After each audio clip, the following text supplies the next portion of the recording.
thì là bố của mình, không nhận cũng không được, mà nhận bố thì mẹ mình biết tính sao.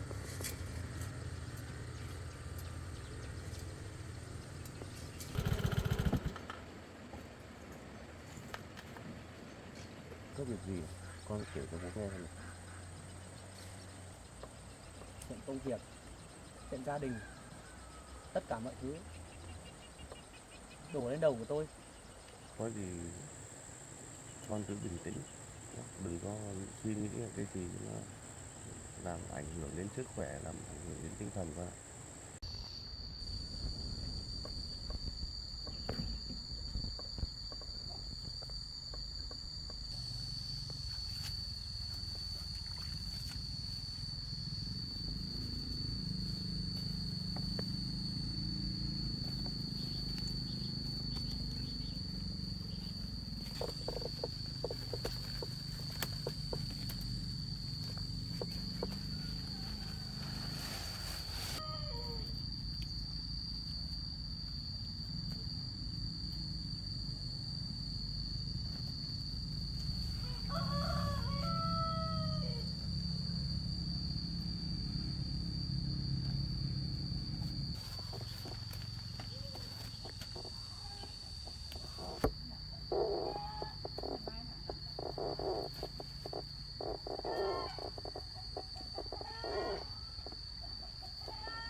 Nhiều nước lắm anh nhỉ, nhiều nước tháo hòa mà không thấy đi được á. Mưa cái mưa to này là nắm cái nước còn bùm bùm.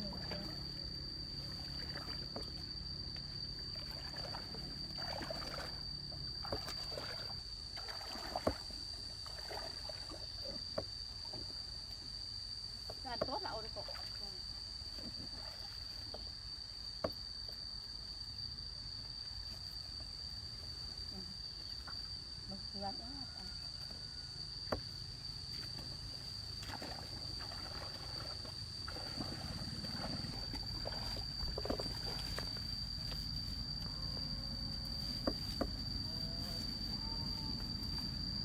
Dùng năng bự oai lắm.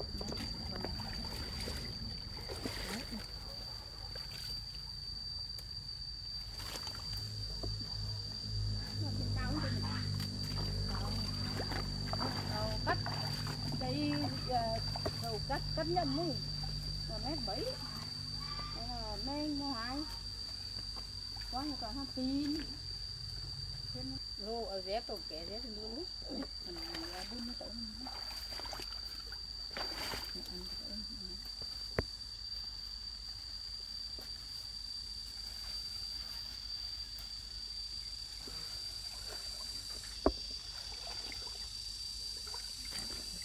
cho một quả con nhé, cho một quả nhé, ăn luôn, sao cái này không tự gì hết luôn, cái này sạch sẽ lắm rồi.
Qua cả nó chín rồi hơi là hả?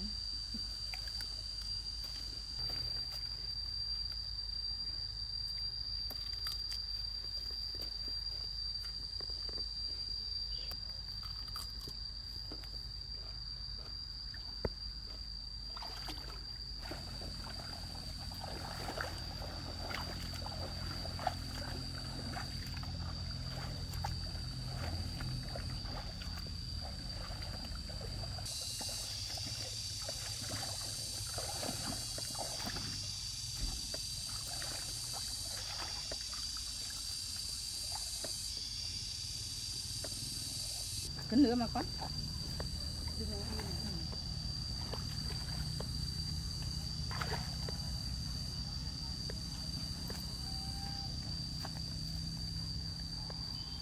Như mẹ cũng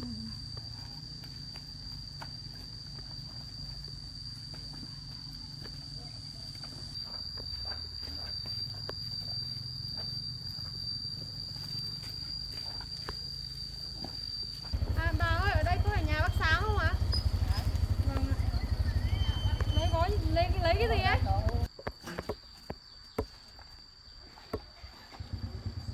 vui của cháu có 2 cân, 7 cân bà. Có tiền không? Mỗi cân 5.000 đấy. Là 8 bát đấy. Dạ, con cảm ơn ạ. Xin chào bà, chào cô.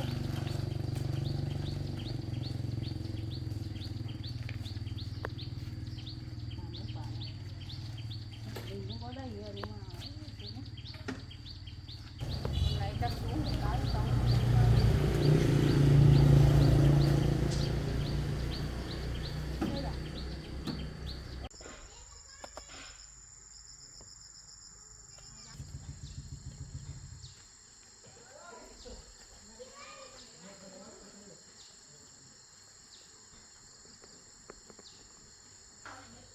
Chị ơi, cho em ngồi nhờ đây bán hàng một tí nhá.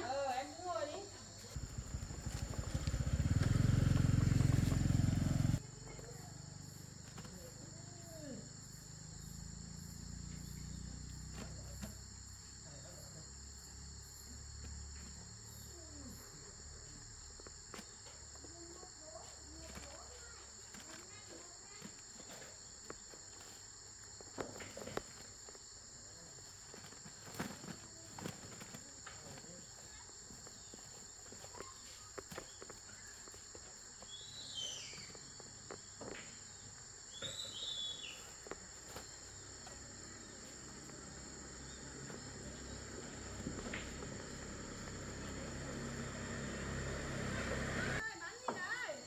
Em ăn dưa chị ạ.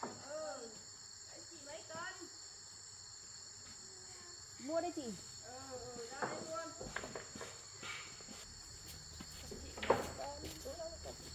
Thứ hai chị. 5 cân à? Đây, có 5 cân. Cái này.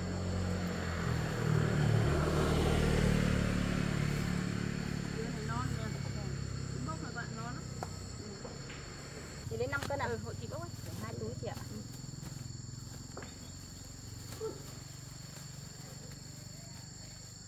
Chắc đủ rồi, túi này chắc hơn 2 cân tí với cái kia nữa, đủ 5 cân rồi. Chắc được rồi. 1 cân. Con phải bốc 2 túi 5 cân đấy. Đây, túi bé.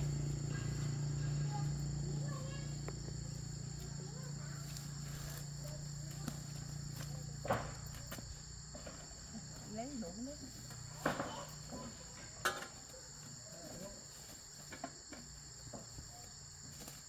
Lấy ra một túi 2 cân rưỡi thôi.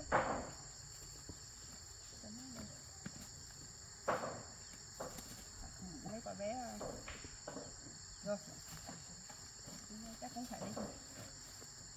Rồi, lấy từ 5 cân. Của chị 5 cân chị bao nhiêu tiền đấy? 50.000 chị ạ. Cảm ơn nhé. Vâng. Em 10 cân chị nhé.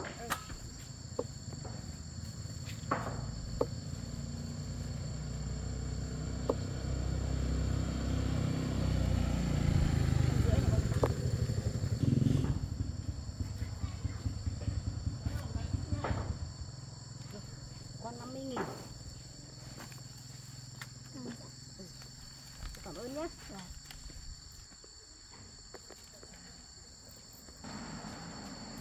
Đi đấy con. Con bảo lấy thêm à?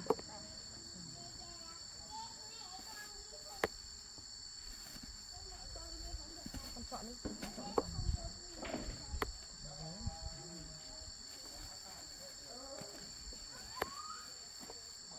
Nó có nhiều ấy.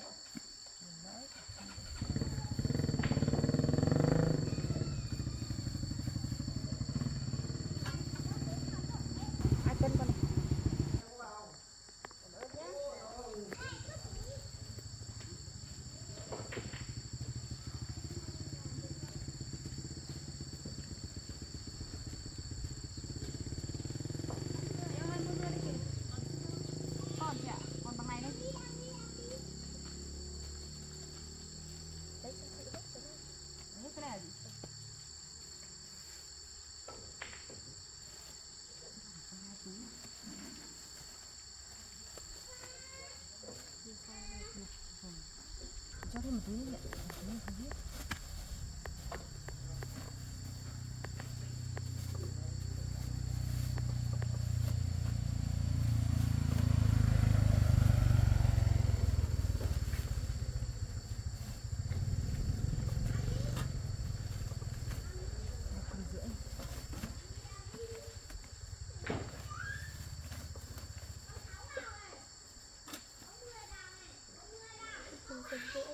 Năm cân chị. Bao tiền? 50.000.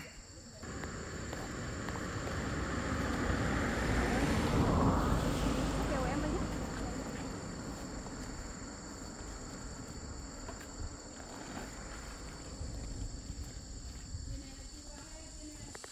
Em cảm ơn nhá, em về đây.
Lâu nay mình luôn mong là có một người bố,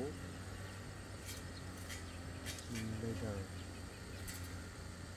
xuất hiện một người bố mà mình không thể nhận.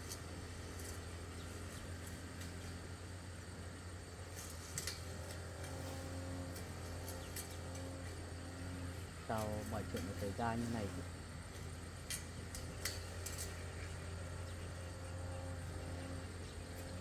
Một phía là bố mình, một phía lại là người mẹ nuôi nấng mình từ bé. Giờ mình biết phải làm sao thôi.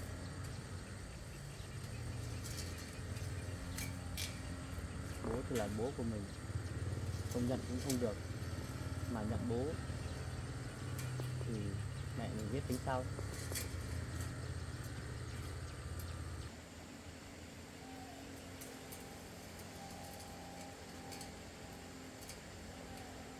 Bây giờ mình là nhận bố cũng không được. Ông ấy cũng có cuộc sống riêng của ông ấy, gia đình riêng rồi, cuộc sống của họ đang hạnh phúc. Bây giờ chỉ cần mình nhận ông ấy thôi, cuộc sống của cả hai bên đều sẽ bị xáo trộn. Không biết phải làm thế nào cho phù hợp nữa.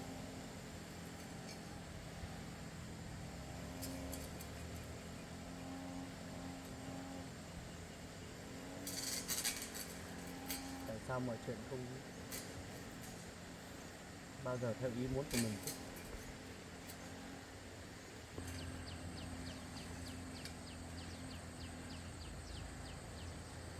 Trước đây mình luôn mong ông ấy xuất hiện, nhưng bây giờ khi ông xuất hiện rồi lại làm cuộc sống của mình bị xáo trộn lên.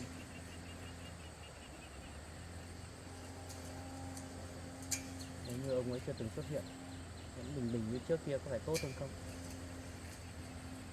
Bây giờ đột nhiên ông ấy xuất hiện như vậy, là mình không biết phải giải quyết như nào nữa. Rồi chuyện công việc, gia đình nữa.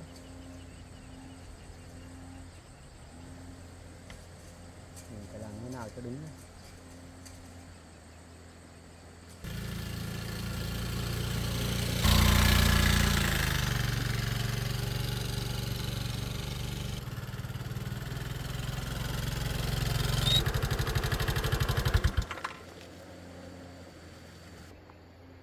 Ai kia mà giống trước con trai mình thế nhỉ? Sao nó lại đứng ở đây nhỉ? Này, bây giờ là đang giờ làm, họ ra đây đứng.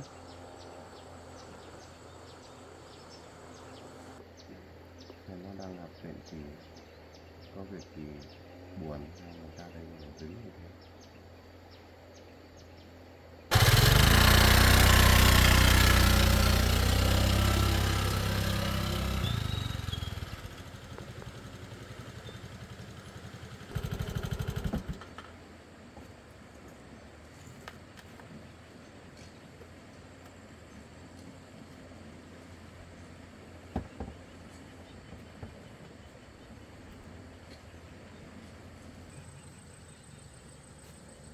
Chứ hả con? Có việc gì mà con lại ra đây đứng một mình thế? Có việc gì à?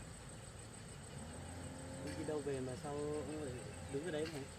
Bố vừa đi làm về, qua đây thì vô tình nhìn thấy giống con nên bố dừng lại và phát hiện con thì bố dừng xe hỏi xem tâm sự xem con có việc gì phải đứng ở đây. Không có việc gì đâu, con đi về đi.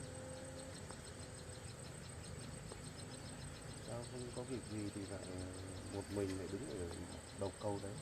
Nếu con có việc gì buồn con có thể nói cho bố thì nó có biết được không? Không có việc gì đâu, không làm gì em cứ về đi. Bố nghĩ phải có việc gì con mới ra đấy, bây giờ đang giờ làm của con mà. Sao hôm nay lại không đi làm, mà một mình lại đứng ở đầu cầu này?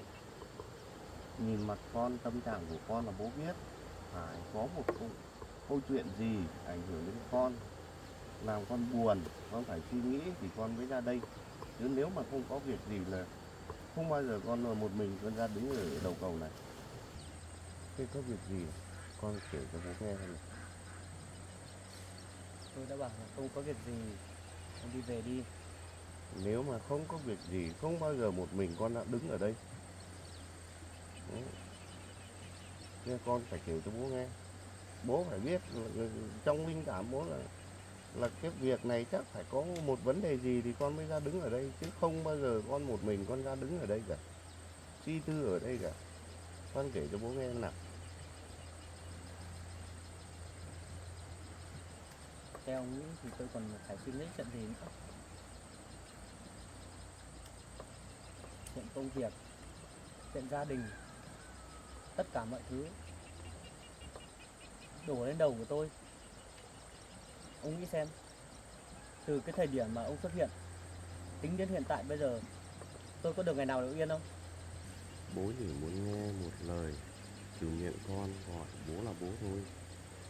Tại sao con lại thấy cái câu gọi đấy khó khăn đối với con chứ? Con chẳng chịu gọi một câu bố là bố, nên là bố cũng cảm thấy nóng ruột. Khi con chưa gọi bố là bố thì bố cứ thỉnh thoảng bố đến thôi. Đấy, bây giờ thấy con gọi được câu bố rồi, lúc ấy bố mới yên tâm. Tôi đã nói với ông rất nhiều lần rồi, chứ không có ngày đấy xảy ra đâu. Bây giờ tôi chỉ biết yên tĩnh thôi. Còn ông không có việc gì ấy, thì ông đi về đi. Càng có thêm sự xuất hiện của ông, cuộc sống của tôi càng bị xáo trộn thôi. Ngay hôm qua thôi, đấy, hết ông xuống, rồi đến vợ của ông, con gái của ông xuống dưới nhà chất vấn tôi về chuyện tài sản. Mà từ đầu tới giờ, có bao giờ tôi đã mở mồm ra để hỏi ông về chuyện tài sản chưa? Tài sản gì là của ông thì ông giữ lấy để nuôi nấng gia đình, con cái của ông. Còn tôi không muốn liên quan một bất cứ cái gì với ông hết. Thế lại có chuyện đấy nữa cả? Thế bố không biết đâu? Tôi đã nói rồi, việc gì của gia đình ông ấy, về nhà hai vợ chồng tự bảo nhau đừng có đến chỗ tôi nữa. Tôi mệt mỏi lắm rồi. Công việc ở trên cơ quan tôi cũng đã đủ mệt mỏi rồi. Về nhà còn áp lực này áp lực nọ nữa. Mọi công việc giữa bố và mẹ các em thì bố đã quan triệt là ấy không được đến gặp con, không được gây phiền phức đến con, không làm ảnh hưởng về đến tinh thần của con rồi sao vậy. Hai mẹ con lại xuống đấy, tức là xuống đấy thì nói với con nhiều lắm à, về cái phần tài sản này, về gì nữa, con thử kể cho bố nghe xem nào, kể từ đầu đến cuối cho bố nghe xem nào. Thế ông về mà hỏi vợ con của ông ấy, đừng hỏi tôi làm gì cả. Nếu về bố hỏi thì người ta không kể, người ta không được nói thì bố biết tin ai, bây giờ tin mỗi con thôi. Đấy, có điều gì con khuất tất, con uất ức thì con kể cho bố nghe. Để về thì bố còn biết nắn chỉnh bên kia. Bây giờ cái điều tốt nhất mà ông làm cho tôi ấy, là ông đi về đi. Và ông bảo với vợ con của ông là từ nay về sau đừng xuống gặp tôi nữa. Đừng làm cái gì để ảnh hưởng đến công việc của tôi hay là cuộc sống của tôi nữa. Đấy là điều tốt nhất ông làm cho tôi rồi. Rồi cái việc đấy về bố các bảo đấy. Bố hứa với con thì sẽ không có cho hai mẹ con đi xuống làm phiền đến con nữa. Ông có biết không? Cũng chỉ vì sự xuất hiện của ông thôi. Bây giờ không những ảnh hưởng cuộc sống của tôi, còn của mẹ nữa. Mẹ cũng có tuổi rồi, suy nghĩ nhiều. Tôi sợ mẹ còn ốm nữa. Cũng chỉ vì cái suy nghĩ của ông. Từ trước tới giờ ông không xuất hiện, cuộc sống nó vẫn bình thường mà, ổn định mà. Biết con này, bây giờ con phải cho bố một hứa làm như thế nào để cho mẹ và con không phải buồn, không phải lo lắng, không phải suy nghĩ về bố nữa. Tôi nói rất nhiều lần rồi đấy. Chỉ cần ông tránh xa mẹ con tôi ra thôi là cái điều đấy đã tốt lắm rồi. Nhiều khi tôi cũng muốn cắt gỏng với ông làm gì đâu, nhưng ông toàn làm những cái điều mà tôi không thể chấp nhận được. Bấy lâu nay cuộc sống của tôi đang ổn định. Bây giờ cái sự xuất hiện của ông ấy làm cuộc sống của tôi khó ra. Thôi, con cứ bình tĩnh, từ từ rồi công việc nó đâu thế nào đấy thôi, đừng suy nghĩ nhiều nữa nhé. Cái thằng bố rất thông cảm, bố rất hiểu về con, rất hiểu cho mẹ con bây giờ. Đã cả cương vị bố cũng thế thôi, cũng thấy cảm thấy khó nghĩ, không biết làm thế nào cho nên. Một bên thì mẹ mình, một bên là bố. Tuy nhiên bố đã bỏ rơi đi từ lúc hồi con còn nhỏ rồi. Thế nếu bây giờ mà xuất hiện phát thì nếu mà ở cương vị bố, bố cũng giống con, bố rất hiểu con.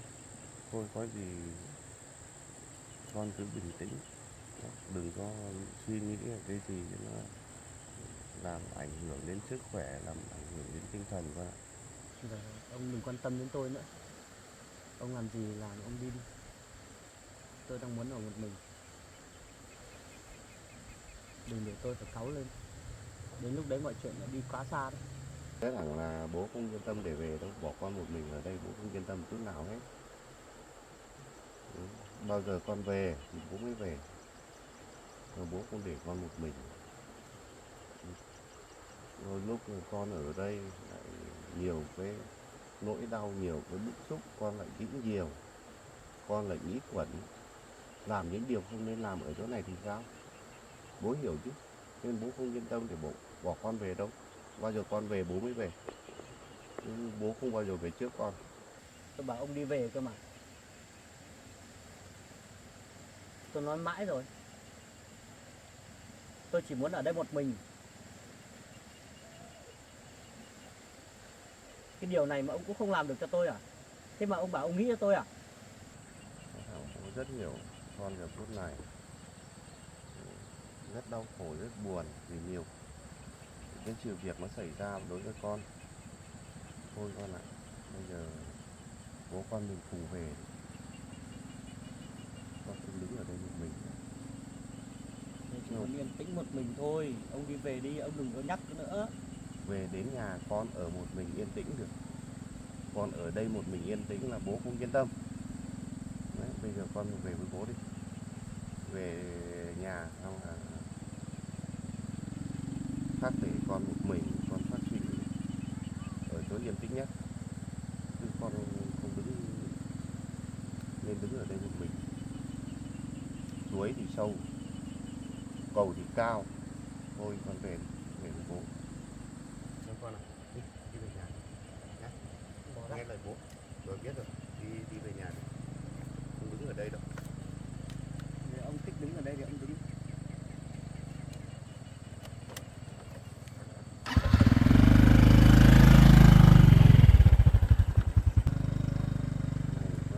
Bảo mãi nó cũng nghe. Về đứng ở đây nguy hiểm quá. Suối thì sâu, cầu thì cao, nguy hiểm. Mà nó về mình cảm thấy yên lặng.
Ở nhà với ai nhé, bờ suối chơi nhé. Với mũ này chơi bờ suối nguy hiểm lắm.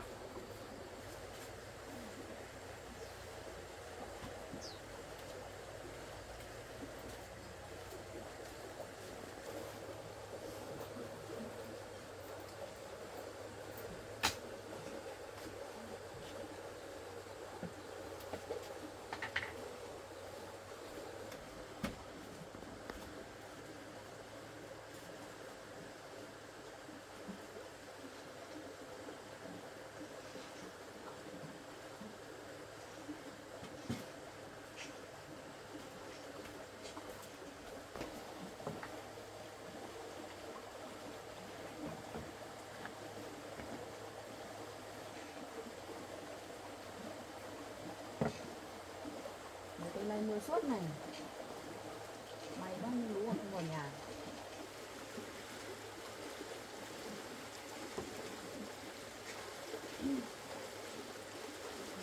Mưa đẹp thế.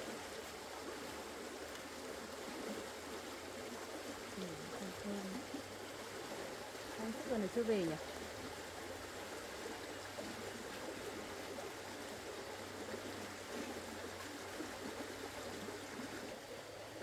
Hoa này cũng bắt đầu ra lá rồi. Nên nữa chắc nó cũng ra hoa.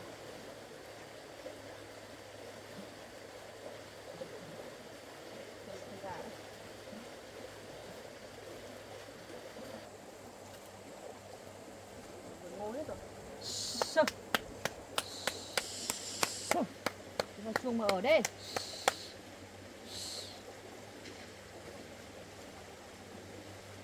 Nhà đẹp thật đấy.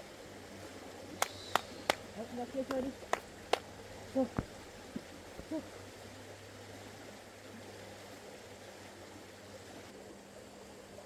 Con gà này thịt được rồi đấy. Không biết là có ai mua không? Mà trống này để cũng chả được làm gì.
Không được đâu.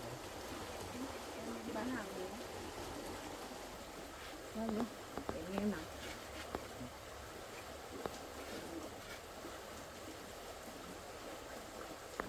Có chuyện gì đâu. Em đi làm về nhưng không về nhà thì đi đâu nữa. Nên là công việc lại có gì để chia sẻ. Công việc vẫn vậy mà. Dạo gần đây thì cũng nhiều chuyện suy nghĩ quá. Bây giờ cái mình nên nghĩ thoáng thì mình nghĩ thoáng ra đi anh. Mình không nên nghĩ thì mình không nghĩ nữa. Chẳng có gì đâu mà, qua là công việc hơi nhiều ấy. Là hơi mệt mỏi chút thôi. Mà gặp vợ cái là hết mệt ngay. Cái qua anh không về ấy, mưa to may là nước cũng không vào nhà ấy. Chỉ ngập xuống ngoài vườn đây thôi. Mình có sợ không? Lúc đầu thì cũng sợ đấy, mà lúc sau thì ngủ say cũng không biết gì. Mưa to là mình ngủ say thì không biết gì. Trời mát mà, ngủ say là vào thì mình nên bán thì anh ạ. To rồi bán thôi. Nhưng mà đi chợ em thấy chị kia mà chị vào lấy. Giờ nó to rồi lấy nó để bán không mua lúa mới. Không mấy nữa người ta trồng ngô ấy, nó không nuốt được. Giờ mưa này chắc người ta cũng chưa trồng đâu, chắc người ta lại đốt thôi. Không để anh nghỉ đúng không?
Không biết là mấy cái hôm mình đi công tác, ông chồng mình ở nhà ông ấy rút tiền đi làm cái gì, sử dụng vào mục đích gì mà mình thấy thiếu mất đi mấy trăm triệu. Đợi ông về hỏi thực ra nhẽ xem cái tiền ông ấy làm sử dụng vào mục đích gì mà không thấy ông ấy nói gì với mình. Tiền là làm việc gì nó phải có nguyên nhân, có lý do của nó, chứ sao tự nhiên lại rút tiền đi như thế mà không thấy nói gì với mình. Tiền ông làm việc gì cũng phải thông qua mình chứ, tại sao lại tự ý quyết như thế, sử dụng vào mục đích gì. Lúc mình ở nhà thì không thấy có nói gì với mình đâu, sao phải mình đi có mấy ngày mà ông đã sử dụng tiền vào mục đích gì, hay là đem đi cho ai, làm việc gì. Mình cũng làm việc vất vả, đổ mồ hôi công sức ra mới làm ra bằng cái tiền. Tiền thì là của chồng công vợ, tại sao lại làm sử dụng vào cái gì mà không nói, không thông qua mình. Điên hết cả người. Đợi ông ấy về thì mình phải hỏi cho ra nhẽ xem nào.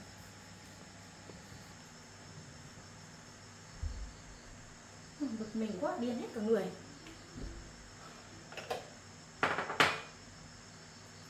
Cái ông này đi đâu mà không về thế nhỉ?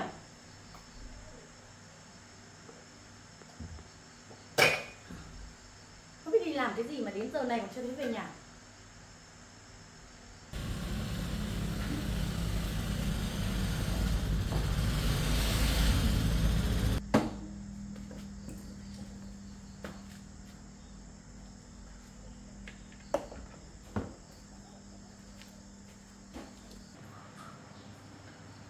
đi làm cái gì mà giờ này mới về? Anh có biết bây giờ là mấy giờ rồi không? Công việc. Công việc phải làm nó phải có giờ có giấc, cái giờ này mấy giờ rồi anh mới về đến nhà? Còn sớm mà. Sớm cái gì nữa giờ này? Gần 7 giờ tối đến nơi rồi. Hôm nay em bị làm sao ấy? Anh về đến nhà phát là cáu gắt này. Em còn đang định hỏi anh rồi đấy. Em còn có nhiều lý do để cáu gắt hơn đấy. Em cứ như thế, mỗi lần về nhà cáu gắt ấy là anh chẳng muốn về nhà nữa. Mệt mỏi lắm rồi ấy. Em hỏi anh trong cái thời gian em đi công tác vừa rồi ấy, cái số tiền mà vợ chồng mình tiết kiệm để trong tài khoản bây giờ anh rút đi đâu? Anh làm việc gì với cái số tiền đấy? Số tiền đấy anh lo việc riêng của anh, nhưng anh chưa được bảo em. Anh đang bảo là cái thời gian nào anh lo xong việc thì lúc đấy thì anh mới kể cho em biết. Anh lo vào việc gì? Việc gì là việc riêng của anh? Em là người ngoài hay sao mà anh nói là tiền đấy là tiền là lo việc riêng? Em là người thừa trong cái gia đình này à? Anh đã nói việc riêng của anh là việc riêng, em không hỏi nhiều. Anh bảo lúc nào có xong việc thì sau này thì anh sẽ kể cho em biết, chứ em không cần hỏi, không cần quan tâm. Thế em hỏi anh rằng cái số tiền này nó rất là lớn. Thế tại sao anh không cho phép em hỏi? Thế em là cái gì của anh? Em là cái gì trong gia đình này mà anh không cho phép em hỏi? Cái số tiền đấy có phải là 100-200 nghìn hay là mấy chục nghìn không? Cái số tiền đấy hàng trăm triệu. Anh bảo là em không được hỏi. Thế em là cái gì của anh? Anh lo vào cái việc gì là việc riêng? Anh có thể trả lời cho em biết rõ ràng. Việc của anh không phải việc riêng. Mà anh còn chưa hỏi em nhé, chưa nói em tại sao hôm qua ấy thì em xuống nhà chức con riêng của anh làm gì, nói gì với nó. À thì ra đấy là con riêng của anh thích xuống là xuống. Còn em, việc của em xuống là việc của em, chả liên quan gì đến anh cả. Em thích thì em đi đấy, anh cấm được em à? Đây thì cái tiền cũng thế. Thế tiền em hỏi rằng tiền đấy Anh lo, tiền anh riêng thích của thì không? anh tiêu. Tiền anh đấy lo là khoản tiền mồ gì hôi là việc công sức của anh. em. Không phải là anh thích mang đi. Thế bây giờ là con riêng của anh là trên hết à? Em là cái gì? Hai đứa con chung của chúng mình là cái gì? Mà bây giờ anh đặt cái con riêng của anh lên hàng đầu à? À thì ra là bấy lâu nay là anh lén lút qua mặt em để anh đi tìm gặp cái thằng con riêng của anh. Anh muốn đem nó về cái gia đình này để hưởng thụ hết cái tài sản này của gia đình này à? Anh không coi ba mẹ con em ra cái gì à? Anh nghĩ thằng con trai anh là trên hết à? Đấy, anh có giỏi anh đi xuống ở với nó đi. Anh không phải ở cái gia đình này nữa. Anh lo cho nó cũng là trách nhiệm của anh. Trách nhiệm của anh, nhưng tại sao anh không Thì nói với ngày em? xưa anh bỏ bê nó đi rồi, bây giờ quay lại thôi tìm nó, thấy điều kiện hoàn cảnh nó khó khăn, anh đang muốn giúp đỡ nó. Thế anh muốn giúp đỡ nó là anh cứ lấy tiền của cái gia đình này đi, lấy cả mồ hôi công sức của em đi để cho nó à? Thế em bảo là cái mồ hôi công sức đấy là của em hết à? Không có của anh à? Em biết rằng cũng có của anh, nhưng trong cái có của anh đấy, em là cái người phụ nữ trong gia đình, em nắm giữ tất cả. Tại sao anh qua mặt em? Cái lúc em ở nhà anh không nói gì với em, khỏi em đi công tác là anh tự ý anh rút cái tiền đấy đi. Bây giờ em biết rồi anh mới nói như thế. Nếu em không phát hiện ra thì anh làm như nào với cái số tiền đấy? Thì anh sẽ im ỉm đi luôn đúng không? Cũng như cái thời gian vừa rồi anh giấu em đúng không? Anh nói là xong việc anh sẽ nói, nhưng mà bây giờ việc của anh xong đến đâu rồi? Tại sao anh không nói? Nếu em không phát hiện ra thì anh có nói hay không? Anh làm như thế à? Mồ hôi công sức của em bao nhiêu năm nay gây dựng cái gia đình này, bây giờ anh muốn đưa cái thằng con riêng của anh về nhà nuôi à? Anh muốn nhường hết tài sản của anh cho nó à? Của mẹ con em ở đâu? Mẹ con em đặt ở vị trí nào trong gia đình này? Trong lòng anh có mẹ con em không? Hay là chỉ có cái thằng con riêng đấy? Đấy, bây giờ anh nói cho em biết, cái tiền đấy anh cho nó đã lấy chưa? Nếu chưa lấy, anh mang về đây trả cho em, hoàn trả lại số cũ cho em. Còn nếu anh thích với nó, anh đi thẳng với nó luôn. Em sẵn sàng cho anh đi ở với con của anh luôn. Mẹ con em cũng không cần anh nữa. Anh cũng nghĩ rồi. Bây giờ em ấy sao không để cho anh thằng con trai đi, toàn hai đứa con gái. Thế em nói rằng là việc để con về gái sau- con trai là do em hay do anh? Sau già này ai cũng dưỡng. Thế trước Ai kia thờ anh cùng nói ai? với em rồi, Ví dụ mình con nào cũng được, con gái cũng như con trai, con gái cũng báo hiếu như con trai. Trước đây anh có nói điều đấy không? Hay là tự nhiên bây giờ anh mới nói là con trai với con gái? Anh thích con trai của anh đi với nó đi, Anh đi ở với nó đi. Anh phải đón về. Anh đón đi, anh đi luôn đi. Anh đón về Anh nhà lấy anh luôn ở. quần áo anh đi luôn đi, em cho anh đi đón luôn. Còn em có ở được với anh với con thì cái đấy là việc của em. Em về đây ở không phải tự nhiên em khắc về ở, không phải tự nhiên em khắc sinh ra hai đứa con gái, mà trong đó anh con gái không là do anh. Còn bây giờ anh tự nhiên anh lấy tiền lấy của gia đình đi để anh tem đi cho thằng con riêng của anh. Anh nói là xong xuôi việc, anh biết, anh mới nói cho em biết. Thế bao giờ mới là việc xong xuôi mà anh nói đấy là tiền của anh, tiền anh làm vào việc của anh. Thế việc nào là việc của anh?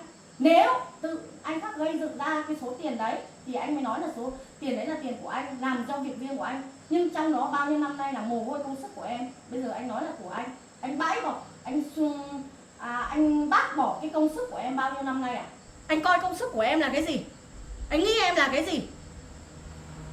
Em có thể im được không? Em không im đây. Anh làm gì được em? Để cho người ta yên tĩnh như nào. Thế anh có Lúc để nào cho về em nhà không? cũng ôm ầm. Anh có để cho em yên không? Mặt nặng mày nhẹ xong là cáu gắt quát người ta. Thế anh làm gì với em để em phải mặt nặng? Trách móc. Em đang điên đấy. Đây cũng điên đấy. Đây nhiều việc phải suy nghĩ này. Anh điên thì anh đi với Về thằng con đến của nhà anh đi. thì mặt thì cứ hầm xong là Thế ai làm cho cái cứ con quát này mặt cứ hầm trách hầm? cứ chửi người ta. Ai làm cho cái con này mặt hầm hầm? Anh nghĩ cái việc này là do ai? Anh nghĩ một mình anh điên à? Tôi còn đang điên nhiều hơn đây này. Tôi còn đang rất là ấm ức đây này. Anh đặt cương vị anh ở vị trí tôi xem anh có điên như tôi không? Bây giờ anh muốn xuống với con anh đúng không? Anh muốn nhận lại thằng con của anh đúng không? Đúng thế.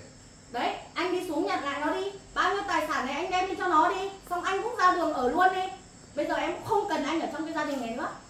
Thôi em ạ, bây giờ như thế này, tôi thì một điều nhìn thì 9 giờ lành. Anh cũng muốn nóng với em đó, nhưng mà không nóng nổi. Thế em hỏi rằng anh ấy, anh muốn nóng với em về cái gì? Em đã làm cái gì sai cho cái gia Anh đình này cũng bực chưa? tức lắm chứ, khi em xuống em không hỏi anh. Thế em Xuống hỏi gặp rằng con là anh anh không đi hỏi. xuống gặp cái thằng con của anh ấy, anh đã hỏi em chưa? Anh hỏi em một câu nào chưa? Anh có lỗi trong việc này. Thế Trước anh có khi nhận lỗi không? anh bỏ đi ấy, thì mẹ con nó tự nuôi nhau. Đấy, anh thì chẳng hộ mẹ con nó, không cho mẹ con nó được đồng nào. Thế cái đấy là do anh chứ do em à? Bây giờ xuống thấy nó rồi, hoàn cảnh nó khó khăn. Đấy, nhà cửa thì lụp xà lụp sụp ở bờ suối. Thôi thì anh cũng thương tình, cũng muốn đưa cho nó ít, hỗ trợ nó ít tiền để xem mua chỗ đất nào xa suối lên một tí, làm cái nhà ổn định hơn để tránh nắng tránh mưa. Không cái nhà đấy mà trận mưa to về lũ lên là cuốn hết cả nhà, cả cửa, cả người. Thế sao anh nghĩ được như thế? Tại sao anh không hỏi em? Tại sao anh không nói một câu nào với em? Trước kia anh như nào, anh có nói gì với em không? Thì anh bảo lo xong công việc thì anh mới kể cho em. Anh mới nói cho em biết. Thế anh nghĩ là anh lo bao giờ mới xong cái công việc này? Anh là cái con người phụ bạc. Anh ngày nào, tháng nào, năm nào, bao nhiêu năm nay chung sống, anh qua mặt em. Con 20 mấy tuổi đầu rồi, nhưng mà bây giờ anh mới lòi cái đuôi ra là anh có một thằng con riêng. Anh có mảy may một lần nào anh nói gì đến em không? Anh có nói gì với em không? Hay là bây giờ anh tự ý lấy tài sản của cái gia đình này đem đi cho nó? Anh nghĩ anh thương nó. Thế ai thương mẹ con tôi? Anh nghĩ cái đấy là việc của anh phải lên làm. Thế ai nghĩ cho mẹ con tôi ở cái hoàn cảnh này? Bao nhiêu năm vợ chồng cùng nhau làm ăn gây dựng cái gia đình này, tích cóp được một tí để sau này cho con ăn học. Bây giờ anh tự ý anh đem đi cho con của anh. Thế mai hai đứa con của tôi ai nuôi nó? Cái này một phần lỗi là cũng do em và mẹ con đấy. Ba mẹ con em ấy. Lỗi gì là do ba mẹ con em? Em hỏi anh lỗi gì? Một phần lỗi do em đấy. Anh bảo về quê, em không cho về. Về là sợ anh không xuống. Nên nếu mà về từ thời điểm đấy về, ví dụ gặp nó, gặp mẹ con nó, thôi thì anh hỗ trợ, anh giúp nó được một tí, thì bây giờ sự việc chẳng phải đến lúc này đâu. Thế em Mà lúc hỏi ấy rằng em ấy, đã biết rồi. ở cái quê nhà anh ấy có cái gì làm ăn, có cái gì làm để ra đồng tiền? Cái lơi ăn chó ăn đá gà ăn sỏi để làm cái gì ra tiền? Em đưa anh xuống dưới thành phố này để cho anh làm ăn, anh có đồng ra đồng vào mà bây giờ gây dựng ra cái cơ nghiệp này. Thế để hỏi rằng anh về quê anh có cái gì? Liệu rằng bây giờ anh có cái gì không? Hay là anh muốn về quê? Đấy, bây giờ tôi cho anh về quê đấy. Anh về quê đi. À, thì ra là từ trước đến giờ là anh vẫn tiếc nuối là hai mẹ con nhà nó đúng không? Anh vẫn tiếc nuối cái mối tình xưa của anh đúng không? Đấy, anh có giỏi thì anh đi ở với mẹ con họ đi. Anh thích mà, anh nhớ nhung lắm mà. Anh không cần thiết cái gia đình này nữa thì anh đi luôn đi. Được rồi, ngày mai tôi đi xem mặt mũi của mẹ của cái thằng con riêng của anh nó ra làm sao mà bây giờ anh vẫn còn nhớ nhung đến mức như thế. Thôi em ạ, em ít nói đi. Em nói nhiều quá làm anh đau đầu lắm. Mà em cũng chẳng phải lên thôi. Xem mặt mũi mẹ con nó làm gì đâu. Bây giờ người ta vẫn gọi là cuộc sống người ta vẫn ổn định, không phải khó khăn. Người Thế ta sao anh sống biết là đang cuộc yên sống ổn. của mẹ con nó ổn định, anh còn xem mà Bây họ giờ làm gì? Anh em còn mà muốn nhận đến- lại làm cái gì? Em mà đến ấy, thì làm cuộc sống hai mẹ con nó lại xáo trộn lên. Thế anh biết xáo trộn, tại sao anh lại xen vào? Anh cứ kệ cho nó như thế đi. Từ trước đến giờ hai mẹ con nó vẫn cứ sống được như thế mà. Tại sao anh lại phải xen vào? Tại sao anh phải đi tìm gặp nó? Anh phải nhận lại nó làm gì? Mà trong khi đó anh còn lấy tiền của gia đình, lấy tiền cả mồ hôi công sức của tôi đem đi cho nó. Anh đã phụ bạc mẹ con tôi, anh đã làm cho cuộc sống của tôi trở nên không thể nào có thể tin được là anh lại lừa dối tôi như thế. Bao nhiêu năm nay anh biết rồi không? Ui, Em có để ý được không? Con về đấy. Nó để anh xuống. con mẹ làm gì mà cãi nhau to thế?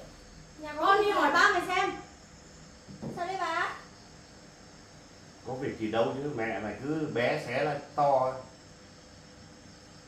Đấy, cũng là vì cái thằng con riêng của ba mày ấy. lại cái chuyện anh đấy à? Con xem mấy cái hôm mẹ đi công tác, tiền ở trong tài khoản, tiền dành dụ bao nhiêu năm nay của ba với mẹ để dành nuôi cho hai đứa con, chị em con ăn học, bây giờ ba rút hết đi rồi.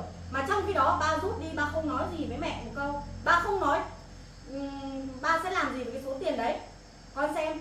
Đấy, may mà hôm qua mẹ với con đi xuống mới biết là ba mày có một cái thằng con riêng thế. Bây giờ ba mày đang định nén nút sau lưng mẹ, lấy tiền của gia đình mình để đem đi cho nó. Sao ba lại làm như thế? Sao ba lại lấy tiền của gia đình mình đi cho anh đấy? Ba đã cho đâu. Ba Không mới cho rút à? ra. Mẹ thấy lịch sử ba rút tiền rồi. Rút tiền về nhưng mà đã được đưa cho đâu. Mà hôm nọ hướng định đưa cho nó không có nhận đâu.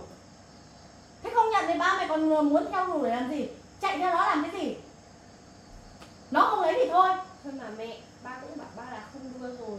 Con thử nghĩ xem, bây giờ có mặt mẹ ở đây thì ba nói là nó không lấy đâu, ba không đưa đâu. Thế bây giờ không có mẹ ở đây thì làm như thế nào? Đấy, giống như mấy hôm mẹ đi công tác đấy, ba mày lấy tiền đi cho nó. Bây giờ ba mày nói là nó không lấy. Thế bây giờ cái số tiền đấy đâu? Mà ba mày nói như thế, nếu không có mặt mẹ thì ba mày sẽ làm như thế nào? Ba mày có coi mẹ ra cái gì không? Có coi ba mẹ con mình ra cái gì không? Đấy em thử nghĩ xem. Giọt máu của anh đấy. Nhưng mà tiền đưa nó cũng không nhận. Nếu mà ở cương vị của em, ví dụ em cũng có một giọt máu ở ngoài mà em không giúp gì được nó, không chăm lo được nó, em cảm thấy có lỗi không? Tôi không làm điều gì khuất tất nên tôi không có lỗi. Anh làm điều khuất tất anh mới nghĩ anh có lỗi. Và anh có lỗi với nó thì bây giờ anh làm như thế à? Thế anh nghĩ anh có lỗi với nó, thế bây giờ anh cho tiền nó, cho tài sản nó, anh nhận nó, thế anh không nghĩ anh có lỗi với mẹ con tôi à? Mẹ con tôi là cái gì? Mẹ con tôi là cái gì trong lòng của anh? Mẹ con tôi là cái gì trong cái gia đình này? Tôi là người thừa à? Hai đứa con gái của anh là người thừa à? Cái thằng con riêng của anh mới là con của anh à? Thôi mà mẹ bình tĩnh đi, không là lại bị bệnh đấy, bị ốm ấy. Giờ bọn con cũng lớn rồi. Ba thì con nghĩ là ba sẽ không mang hết tài sản cho anh đấy đâu. Tại vì anh đấy cũng là người có học mà, anh đấy cũng không thể nào mà lấy hết tài sản của nhà mình được. Anh đấy chắc cũng biết nghĩ cho bọn con mà. Thế con không biết à? Lòng người khó thay đổi. Nhìn thấy tiền ai mà không lấy. Nhìn thấy tài sản ai mà không muốn lấy. Bây giờ trước mặt mình thì nó nói như thế thôi, sau lưng mình biết được nó có lấy không? Ba mày có đem giấm dúi tiền xuống cho nó hay không? Con cũng nghĩ ai cũng như con à? Ai cũng nghĩ hiền lành như thế à? Trước mặt mình thì nó nói như thế, biết đằng sau mình nó có làm như thế không? Anh đấy cũng là người có học mà mẹ. Hôm qua mẹ cũng xuống với con, mẹ cũng đã được gặp anh đấy rồi mà. Có phải là anh đấy sẽ lấy hết tài sản của nhà mình đi đâu. xong rồi mình cũng sẽ nói với ba từ từ để cho ba hiểu chứ. Đấy, con nhìn cái nhà của nó ấy, cái nhà của nó bé tẹo teo dột nát như thế, thế nó lấy thấy tiền mà nó không lấy à? Con người mà mẹ, ai cũng phải cũng có lòng tự trọng của mình chứ, không phải là ai cũng ham giàu đâu mẹ. Đấy, con ấy cứ bảo thủ ấy, con cứ bênh ba mày ấy, mai là ba mày cho hai chị em mày ra đường ở, xong là ba mày đón cái thằng con riêng của ba mày về đây ở, lúc đấy bảo bọn mày cắt trắng mắt ra. Thôi mẹ ơi, mẹ cứ nghe con đi, nghe con một lần thôi mẹ. Mẹ muốn gia đình mình yên ấm thì mẹ phải nghe chứ. Mẹ cũng muốn gia đình yên ấm như trước đây chứ, nhưng mà con ơi, ba ấy, bây giờ tự nhiên ba có một thằng con riêng như thế, lúc nào ba cũng chả có tâm trí ở trong gia đình mình. Ngày nào ba đi làm về, đáng một lần ba đi làm về 5 giờ là ba về đến nhà rồi, nhưng mà hôm nay gần 7 giờ tối ba mới về. Mà con về con nhìn mặt ba xem có giàu dĩ không, thế con nghĩ là gia đình mình có bị xáo trộn không, ba mình có bị lung lay trước với cái thằng con riêng đấy không? Con nghĩ xem có được yên, gia đình mình có yên ấm như ngày xưa nữa không hả con? Đấy, như hai mẹ con đã biết rồi đấy, anh cũng rút tiền để anh bảo đưa hỗ trợ nó cũng có lấy đâu, nó không nhận hỗ trợ từ bố bất cứ một cái việc gì. Nhưng mà em cứ yên tâm đi, cái tài sản em cứ lo là anh cho nó hết, anh sẽ không đấy, vì anh sống anh biết chứ. Thì cho 3 đứa con thì anh phải chia đều hết, ai cũng như con gái con trai như nhau hết. Còn em với anh là phần riêng,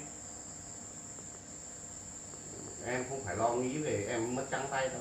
Đấy, anh nghĩ như thế, họ không lấy cái gì của anh đâu. Đấy, mai anh đi đón cả mẹ con nó về đây ở đi. Anh nghĩ họ không cần đâu, xem mai họ có về đây ở với anh không? Ở với tranh cái gia sản nhà này không? Anh chỉ muốn nhận con chứ anh không phải nhận mẹ, anh không đón về. Anh thì nếu mà con nó chấp nhận sau này thì nó về thì về, mà không về thì cái việc của nó. Thì nó không về rồi đấy. Bây giờ anh cũng không, cắt đứt hẳn liên lạc với nó đi, coi như Để anh nhận nó thôi, chứ còn anh cần cái việc tài sản chết thì anh sẽ tự tính, anh sẽ 3 đứa con anh chia đều. Đấy, anh làm được cái gì thì anh đem đi cho nó. Còn cái tài sản mà bao nhiêu năm nay hai vợ chồng gây dựng ra thì anh đừng có sờ vào. Đấy, ngày trước ấy, trước khi đến với em ấy, thì anh bỏ hai mẹ con nó đi làm mãi đến hơn 20 năm anh mới quay về, thì biết được con, nhận được con. Đấy, thì anh cũng muốn là bù đắp cho hai mẹ con nó một tí. Ngày xưa bé thì mình đã không giúp gì được hai mẹ con rồi, bây giờ anh chỉ gọi là biết là thôi cái thiệt thòi của hai mẹ con nó ấy, anh chỉ bù đắp cho nó một ít nào để chuộc lỗi lầm từ ngày xưa anh bỏ đi thôi. Thế anh có đảm bảo rằng là anh chỉ đem tiền đi cho nó một lần đấy không? Liệu rằng còn lần sau không? Liệu rằng còn có lần nào qua mặt em được nữa không? Anh có chắc chắn không?